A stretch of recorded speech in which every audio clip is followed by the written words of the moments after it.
when I was growing up, I just had one job, and that was to become the man my mother wished she married. And that man was JFK.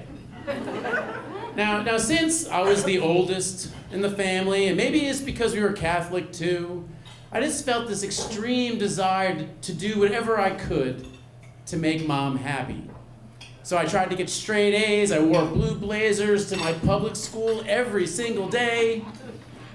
And when she would say, "Someday, honey, you're gonna be President of the United States," I would just smile and say, "Yes, Mother."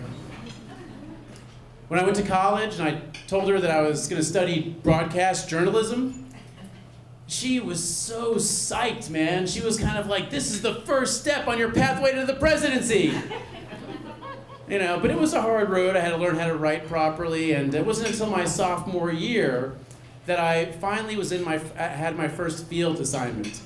So I was covering this mock hurricane drill in Gainesville, Florida, okay? And all I had to do with my Radio Shack tape recorder, and by the way, guys, let's pour one out for the Shack. I mean, I love that place, but apparently not enough. All I had to do was get some sound from the public information officer. I mean, preferably some kind of verbal flub, you know? And, you know, he's a real Mr. Rogers type, all aw shucks and go Gators. So I figured this is gonna be really easy, and plus, it's his job to answer questions, right? But when I stick my mic in his face, I freeze, because I don't know the one question that's gonna expose the flaw in the city's emergency preparedness and therefore make me famous instantaneously, which my mother would like, by the way. So I pulled the mic back, and this other cub recorder kind of shimmies her way in there, and she goes, "What are the odds for a hurricane this year?" It's like the dumbest question I ever heard, but guess what? That fool information officer, he answers it because it's his job. And I'm so embarrassed I don't have the guts to ask the dumb question, nor the brains to ask the smart one. So I just get whatever sound I can, I write my story, and I walk out with my tail between my legs. And in the aftermath, I do what mama's boys do. I call my mother, and she's like, "Honey, the problem isn't that you're too small for Gainesville. Gainesville's too small for you. And I bet if you covered something really important, like, I don't know, a shark attack or a live panda birth, I bet you'd rise to the occasion." And I like the sound of that. I'm a big moment kind of guy. And wouldn't you know, that week my news director asks if I want to cover the Orlando Magic basketball game that Saturday night. This sounds way better than covering Hank and Gloria's 70th wedding anniversary at the home. So I jump at the chance. And after the game, I'm in the locker room, the Magic locker room, and there are these like waves of steam coming out of the showers. I'm enveloped by it. And, you know, I kind of feel like Frodo in Middle-earth. That's swampy in there, you know? And then spontaneously, the steam clears, and I see Shaquille O'Neal is looking at me, like the eye of Sauron, right? And he's sitting there in front of his locker. His legs are stretched out in front of him. I mean, I don't know if you ever seen a 7-footer sitting like this, but I mean, you get vertigo just looking at these things in repose. And he's surrounded by 10 or 12 of these doughy middle-aged white reporters, and they form a halo around his head. Shaq is Black Jesus. And when they catch Shaq looking at me, they look my way too, and their eyes are kind of like spotlights. And I freeze again. Because I don't know what to do. I mean, with Michael Jordan being retired, Shaq is the most famous player in the NBA, and I'm still a virgin. So the reporters around him make way, and I'm kind of drawn to Shaq by the tractor beam of his charisma. And soon I'm 2 feet away, and I just stick my microphone in his face, and he goes, "Sup?"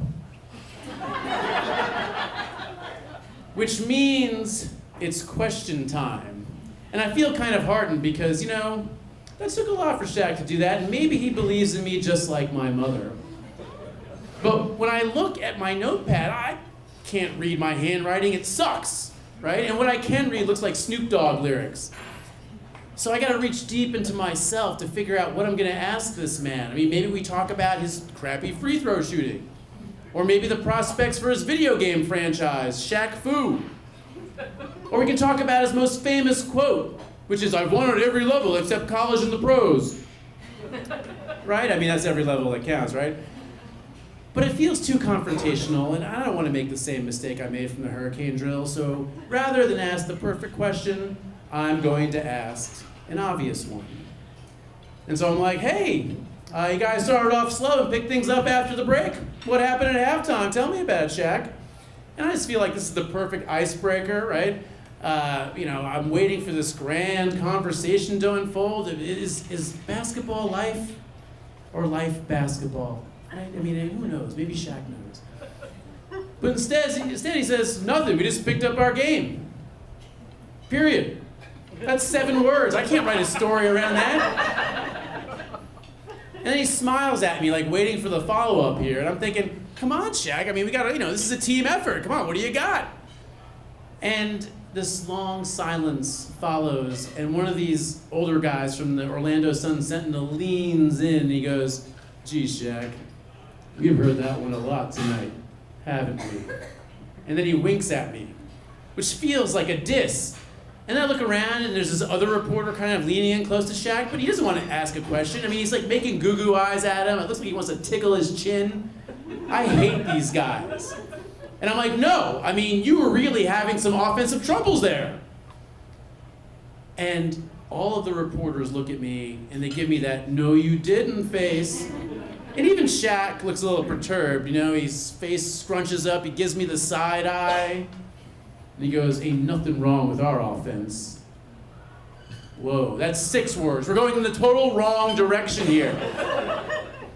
And then the halo closes in around him, like kind of in a protective manner.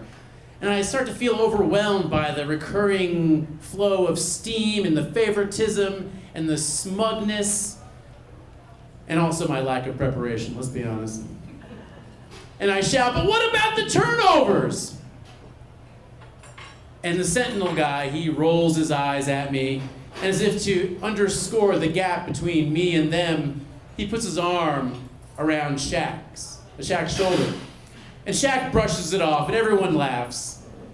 And I know it's because Shaq's saying it ain't like that, but I feel like they're laughing at me. And with that, Shaq goes, thanks, but I think we're done. And now the halo closes around him, and I have 18 words to go home and write about.